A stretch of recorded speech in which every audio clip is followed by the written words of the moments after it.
3 ಜನ ಅಕ್ಕ ತಂಗಿರ್ ನಾವು. ನಮ್ ಕಲ್ಪನೆಗಳ ಬಗ್ಗೆ ಕನಸಿನ ಬಗ್ಗೆ ಯೋಚನೆ ಮಾಡ್ದೆ ಅಣ್ಣ ಮದ್ವೆ ಮಾಡ್ಕೊಂಡ್ ಬಂದ. ಒಬ್ನೇ ಮಗ, ದೂರೋ ಹಾಗೂ ಇಲ್ಲ, ದೂರ ಮಾಡೋ ಹಾಗೂ ಇಲ್ಲ. ಮಾಡ್ಬಾರ್ದು ದ್ರೋಹ ಮಾಡ್ಬಿಟ್ಟ ಅಣ್ಣ. ಅವತ್ತಿನ ತನಕ, ಆ ಕ್ಷಣದ ತನಕ ಜೀವನದ ಬಗ್ಗೆ ತುಂಬಾ ನಂಬಿಕೆ ಇಟ್ಕೊಂಡಿದ್ದೆ. ಆ ನನ್ನ ನಂಬಿಕೆ ಕಪ್ಪೆಗೂಡು ಕುಸ್ದು ಹಾಗೆ ಕುಸ್ದು ಹೋಯ್ತು ಗೊಂಬೆ. ಹಾವು ಕಚ್ಚೋದೇ ಇಲ್ಲ ಅಂತ ನಂಬ್ಕೊಂಡಿದ್ದ ಅಮಾಯಕಳು ನಾನು.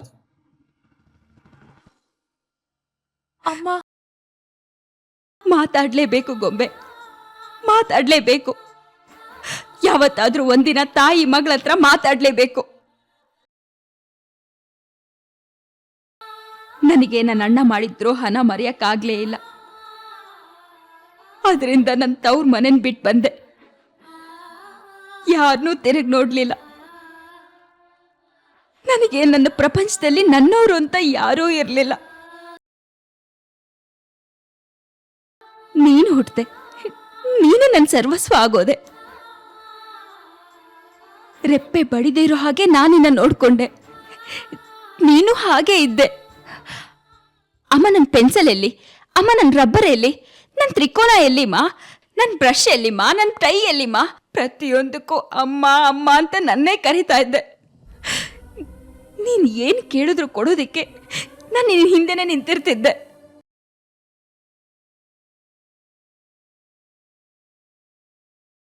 ನೀನೇ ನನ್ನ ಲೋಕ ಆಗಿದ್ದೆ. ನೀನೇ ನನಗೆ ಎಲ್ಲ ಆಗೋಗಿದ್ದೆ. ನೀನಿಲ್ದೇ ಇರೋ ಈ ಬದುಕಿಗೆ ಅರ್ಥನೇ ಇಲ್ಲ ಅನ್ಕೊಂಡಿದ್ದೆ. ಇದ್ದಕ್ಕಿದ್ದ ಹಾಗೆ ಒಂದಿನ ಒಂದು ಹುಡುಗಿನ ಕರ್ಕೊಂಡು ಬಂದು, ಇವಳು ನನ್ನ ತಂಗಿ ಹಿಂದೆ. ಮಾತ್ಗೂ ಅಮ್ಮ ಅಮ್ಮ ಅಂತಿದ್ದವಳು ಚಿನ್ನು ಅನ್ನೋದಕ್ಕೆ ಶುರು ಮಾಡ್ದೆ. ನನ್ನ ಕಣ್ಣೆದ್ರಿಗೆ ನನ್ನ ನಿರಾಕರಿಸಿ ಅವಳು ಕೈ ಹಿಡ್ಕೊಂಡು ಹೊರಟೆ ಹೋದೆ. ನನ್ನ ಬದುಕು, ನನ್ನ ಕನಸು, ನನ್ನ ಮಗಳು ನನ್ನನ್ನು ಬಿಟ್ಟು.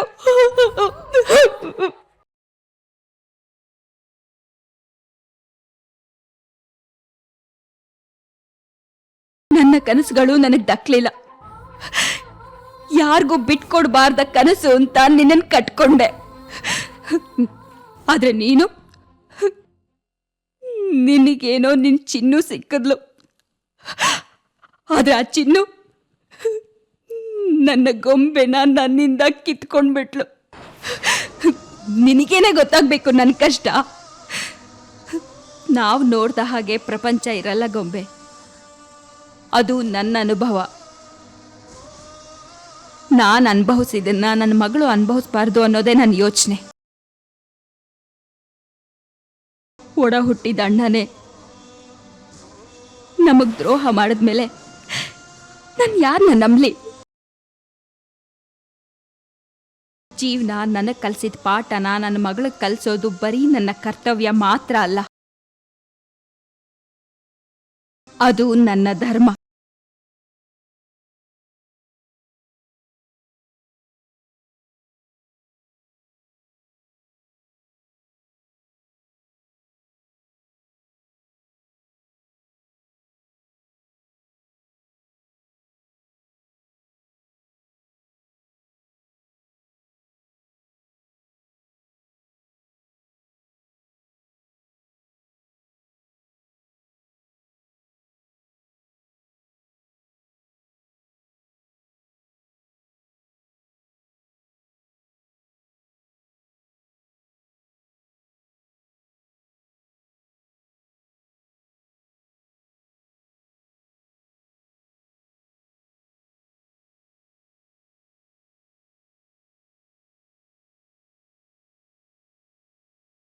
ನನ್ನ ಜೀವನದಲ್ಲಿ ಬಯಸೋದು ಇಷ್ಟನ್ನೇ ಮಗಳೇ.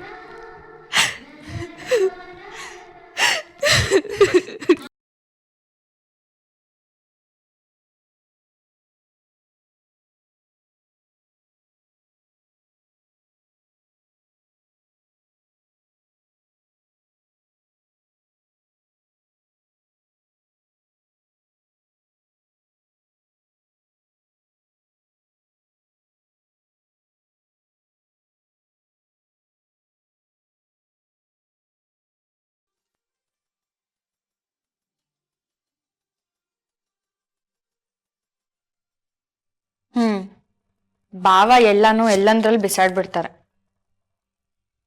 ಬೆಳಿಗ್ಗೆ ಎದ್ದ ತಕ್ಷಣ ನೋಡೋಕೆ ಅಂತ ಒಂದ್ ದೇವ್ರ ಫೋಟೋನೂ ಇಲ್ಲ.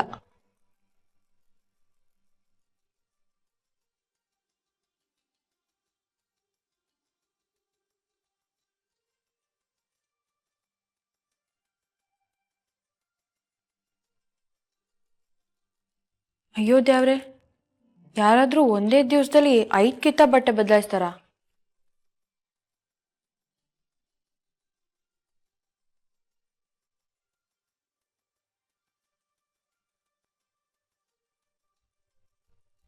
ಚಿನ್ನು ಚಿನ್ನು ನನ್ ಸೀರೆಗಳನ್ನೆಲ್ಲ ಎತ್ತಿಟ್ಟಿದೆ, ತಗೊಂಡ್ಯಾ? ಓ, ಆಗ್ಲೇ ತಗೊಂಡೋಗಿ ನೆನೆ ಹಾಕಿದೀನಿ ಚಿಕ್ಕಿ ಅಕ್ಕ. ಸರಿ ಚಿನ್ನು, ನಂಗೊಂದ್ ಕಪ್ ಕಾಫಿ ಮಾಡ್ಕೊಡ್ತೀಯಾ ಪ್ಲೀಸ್? ಅದಕ್ಕೇನಂತೆ, ಈಗ್ಲೇ ಮಾಡ್ಕೊಡ್ತೀನಿ. ಚಿಕ್ಕಿ ಅಕ್ಕ, ನಿನ್ನೊಂದ್ ಪ್ರಶ್ನೆ ಕೇಳಲಾ? ಏನು ಕೇಳು. ಬಾವ ದಿನಾಗ್ಲೂ 5 ಕಿತ್ತ ಬಟ್ಟೆ ಬದಲಾಯಿಸ್ತಾರ? ಇಲ್ವಲ್ಲ, ಯಾಕೆ?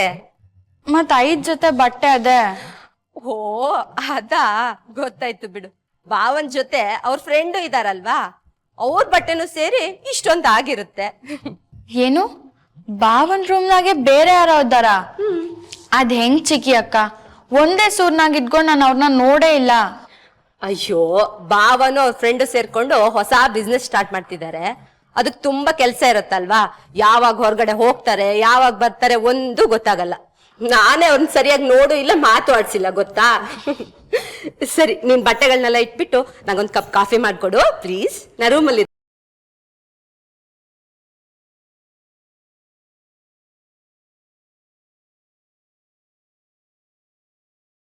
ಇದ್ಯಾರಪ್ಪ ಇದು ಹೊಸ ಫ್ರೆಂಡು? ಫ್ರೆಂಡ್ಸ್, ನಿಮ್ಮನ್ನೆಲ್ಲ ಈ ಮೀಟಿಂಗ್ ಕರೆದಿರೋ ಉದ್ದೇಶ ಏನಂದ್ರೆ, ನಮ್ಮ ಕಂಪನಿಯ ಹೊಸ ಪಾಲುದಾರ, ಹೊಸ ಓನರ್ನ ನಿಮ್ಗೆ ಇಂಟ್ರೊಡ್ಯೂಸ್ ಮಾಡಕ್ಕೆ. ಇವರು ಸಿದ್ಧಾರ್ಥ್ ಅಂತ, ನನಗೆ ಹೈಸ್ಕೂಲಿಂದ ಫ್ರೆಂಡ್, ಈಗ ನಮ್ಮ ಕಂಪನಿ ಓನರ್ ಕೂಡ. ಇಷ್ಟು ದಿನ ನಮ್ಮ ಕಂಪನಿ ಕೆಲಸಗಳಲ್ಲಿ ನನಗೆ ಹೇಗೆ ಸಹಕರಿಸಿದ್ರೋ ಹಾಗೆ ಇನ್ಮೇಲೆ ಸಿದ್ಧಾರ್ಥ ಕೂಡ ದಯವಿಟ್ಟು ಸಹಕರಿಸಿ. ಹಾಯ್ ಫ್ರೆಂಡ್ಸ್, ನಿಮ್ಮನ್ನೆಲ್ಲ ನೋಡ್ತಾ ಇದ್ರೆ ನನಗೆ ತುಂಬ ಸಂತೋಷ ಆಗ್ತಿದೆ. ಈಗಾಗಲೇ ಚಂದನ್ ಅವ್ರು ಹೇಳಿದ್ದಾರೆ ನಿಮ್ಮ ಬಗ್ಗೆ ತುಂಬ. ನಾನು ಈ ಕಂಪ್ನಿಯ ಪಾರ್ಟ್ನರ್ ಅಷ್ಟೇ. ಚಂದನ್ ಅವರು ನನ್ನ ಓನರ್ ಅಂತ ಹೇಳಿದ್ರು, ಬಟ್ ಪಾರ್ಟ್ನರ್ ಅಂತ ಹೇಳ್ಕೊಳಕ್ಕೆ ನಾನು ಇಷ್ಟಪಡ್ತೀನಿ. ಯಾಕಂದರೆ ಈ ಕಂಪ್ನಿನ ಯಶಸ್ವಿನಲ್ಲಿ ನಿಮ್ಮ ಪಾಲು ಇದೆ. ನಿಮ್ಮಲ್ಲಿ ನಾನು ಒಬ್ಬ ಅಂತ ಅಂದ್ಕೊಂಡ್ರೆ ನನಗೆ ತುಂಬ ಸಂತೋಷ ಆಗುತ್ತೆ. So everybody, please you can carry on with your work. Thanks a lot.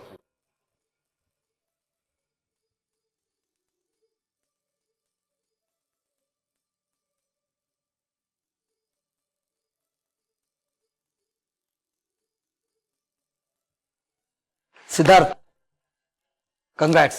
Siddharth, ನನಗೆ ಎಷ್ಟು ಸಂತೋಷ ಆಗ್ತಾ ಇದೆ ಗೊತ್ತಾ?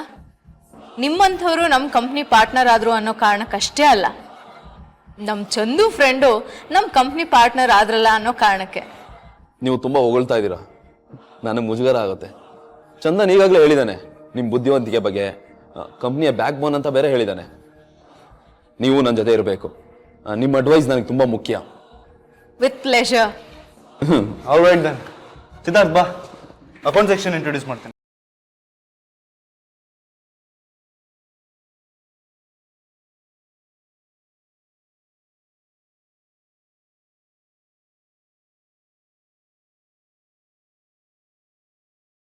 ಬೆಣ್ಣೆಯಲ್ಲಿ ಕೂಲು ತೆಗ್ದಷ್ಟು ಸಲೀಸಾಗಿ ಸುಂದರವಾಗಿ ಮಾತಾಡೋದನ್ನ ಯಾವ ಸ್ಕೂಲಲ್ಲಿ ಕಲ್ತ್ರಿ ಕುಮದವ್ರೆ? ಸಿದ್ಧಾರ್ಥ್ ಅವರು ಏನು ನಿಮ್ಮ ಹತ್ರ ಅಡ್ವೈಸ್ ಕೇಳ್ತಾ ಇದ್ರು? ಕಂಪ್ನಿ ದುಡ್ಡನ್ನ ಯಾರಿಗೂ ಗೊತ್ತಾಗದಾಗೆ ಹೇಗೆ ಗುಳುಂ ಮಾಡೋದು ಅನ್ನೋದನ್ನ ನಿಮ್ಮಂಥ ಗುರುಗಳ ಹತ್ರನೇ ಕಲಿಬೇಕು. ನೋಡು ರಂಜಿತ್, ನನ್ನ ತಂಟೆಗೆ ಬರಬೇಡ ಅಂತ ನನಗೆ ಪದೇ ಪದೇ ಹೇಳ್ತಾ ಇದ್ರು. ನೀನ್ ನನ್ನ ಮಾತೆ ಕೇಳೋದಿಲ್ಲ ಅಲ್ವಾ? ನೀನ್ ಹೀಗೆ ಮಾಡ್ತಾ ಇದ್ರೆ ನಿನ್ನ ಸಾಯಿಸೋದಕ್ಕೂ ನಾನು ಹಿಂದೂ ಮುಂದೆ ನೋಡೋದಿಲ್ಲ. ಕೊಂದು ಹಾಕೋ ಮಾತು ನೀವು ಆಡಬೇಡಿ ಕುಮದವ್ರೆ. ಪಾಪ ಆ ಕೆಲಸ ಎಲ್ಲ ನಿಮ್ಮ ಕೈಲಿ ಸಾಧ್ಯನೇ ಇಲ್ಲ. ಈಗ ನೇರವಾಗಿ ವಿಷಯಕ್ಕೆ ಬಂದ್ಬಿಡೋಣ. ಇಷ್ಟು ವರ್ಷ ನಾನು ಚಿಕ್ಕ ಪುಟ್ಟ ಕಮಿಷನ್ನಲ್ಲಿ ಬದುಕಿ ತುಂಬ ಸಾಕಾಗೋಗಿದೆ ಕುಮದವ್ರೆ. ಇಷ್ಟು ವರ್ಷ ನಾನು ಮೀನು ಹಾಗೆ ಬದುಕ್ತಾ ಇದ್ದೆ. ನಿಮ್ಮಂಥ ತಿಮಿಂಗ್ಲ ನೋಡಿದ ಮೇಲೆ ನನಗೂ ತಿಮಿಂಗ್ಲ ಆಗೋ ಆಸೆ ಬಂದ್ಬಿಟ್ಟಿದೆ. ಎಷ್ಟೇ ಆಗಲಿ ನೀವು ತಿಂದು ತೆಗೋದ್ರಲ್ಲಿ ಗುರು ಅಲ್ವಾ? ನಾನಿನ್ನೂ ಆ ವಿಷಯದಲ್ಲಿ ಇನ್ನೂ ವಿದ್ಯಾರ್ಥಿ. ನಾನು ನಿಮ್ಮ ಹತ್ರ ಪಾಠಕ್ಕೆ ಬರಬಹುದಾ ಕುಮುದಾ ಮೇಡಮ್? ಚಿಕ್ಕ ಮೀನನ್ನ ದೊಡ್ಡ ಮೀನು ತಿಂದು ಹಾಕ್ಬಿಡುತ್ತೆ ಅನ್ನೋ ಪರಿಜ್ಞಾನ ಇದೆಯಾ ನಿನಗೆ? ನೀವೇನೇ ಹೇಳಿ ಕುಮುದಾ ಅವರೇ, ನಿಮ್ಮನ್ನು ನೋಡ್ತಾ ಇದ್ರೆ ನನ್ನ ಮನಸ್ಸಲ್ಲಿ ಏನೇನೋ ಆಸೆ ಹುಟ್ಟುತ್ತೆ. ನೀವೇ ನನ್ನ ಜನ್ಮದ ಜೋಡಿ ಆಗಬೇಕಾಗಿತ್ತು. ಎಲ್ಲೋ ಏನೋ ಎಡವಟ್ಟು ಆಗ್ಬಿಟ್ಟಿದೆ. ಅದು ಎಲ್ಲಿ ಎಡವಟ್ಟಾಯಿತು ಅಂತ ನನಗೆ ಗೊತ್ತಾಗ್ತಿಲ್ಲ ನೋಡಿ. You idiot.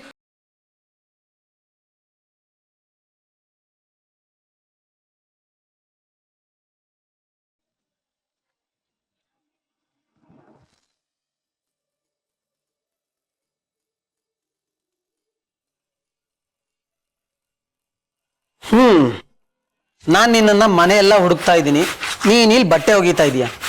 ಅಲ್ಲಮ್ಮ, ಇದು ನನ್ನ ಕೆಲಸ ತಾನೇ, ನೀನು ಯಾಕೆ ಮಾಡ್ತಾ ಇದೀಯಾ? ಅಣ್ಣ, ಕೆಲ್ಸ ನೀನ್ ಮಾಡಿದ್ರೆ ನಾನ್ ಮಾಡಿದ್ರೇನು? ಕೆಲ್ಸ ತಾನೇ.